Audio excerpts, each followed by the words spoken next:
ওই যে একটা কথা আছে না, নিয়ম আছে মানে নিয়মের ফাঁকও আছে, আমাকে ঠিক সেই পথটাই অবলম্বন করতে হয়েছিল। কালকে সকালবেলা হঠাৎ করে এই পার্সেলটা আসে, আমি জানিও না এটার মধ্যে কি আছে। তো আমি যখন ডেলিভারি বয় আমাকে ফোন করে, আমি বলি আমার তো কোনো পার্সেল অর্ডার নেই। উনি বলে না, প্রিপেড আছে, নিয়ে নাও। বলি ঠিক আছে চলো নিয়ে দেখি। বলছে তোমার, আমি বলছি আমার নামেই আছে? বলছে হ্যাঁ তোমার নামেই আছে। বললাম ঠিক আছে চলো নিয়ে দেখি। এখন এটাকে আমি আনবক্স করব, জানি না এটার মধ্যে কি আছে। তবে আমার একটা জিনিস মনে হচ্ছে, কিন্তু ওইটা এখনও আসার কথা না। যদি ওটা হয় তো তাহলে তো খুব ভালো।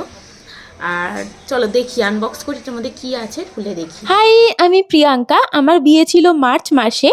আমি তো কেনাকাটা নভেম্বর মানে অগ্রহায়ণ মাস থেকে শুরু করে দিয়েছিলাম, কারণ মা বলে দিয়েছিল পৌষ মাসে বিয়ের কোনো শুভ জিনিস কেনা যাবে না। কিন্তু এই মুকুট আমি কার থেকে নেব, কোনটা নেব, এই সব ডিসাইড করতে করতেই পড়ে যায় পৌষ মাস। তখন আমি যে সেলারের থেকে নেব বলে ডিসাইড করি, তার সাথে কথা বলে জানতে পারি এর থেকে লেট করে যদি আমি আর অর্ডার দিই তাহলে মুকুটটা বিয়ের আগে পেতে আমার সমস্যা হতে পারে। এখন আমাকে বাধ্য হয়ে অর্ডারটা করতে হয়, কিন্তু আমি তো নিজে পেমেন্ট করতে পারবো না। আর কোনো উপায় না পেয়ে আমি আমার এক ফ্রেন্ডকে বলি, ভাই তুই আমার হয়ে পেমেন্টটা করে দে, আমি পৌষ মাস কেটে গেলেই তোকে টাকাটা দিয়ে দেবো। তো এইভাবেই একটা নিয়মের ফাঁক বের করে আমাকে বিয়ের মুকুটটা কিনতে হয়েছিল। আমি একজন অনলাইন সেলারের থেকে নিয়েছি, আর খুবই সুন্দর মুকুটগুলো দেখতে। আমি তোমাদের পরে ডিটেলসে দেখাবো, ঠিক আছে?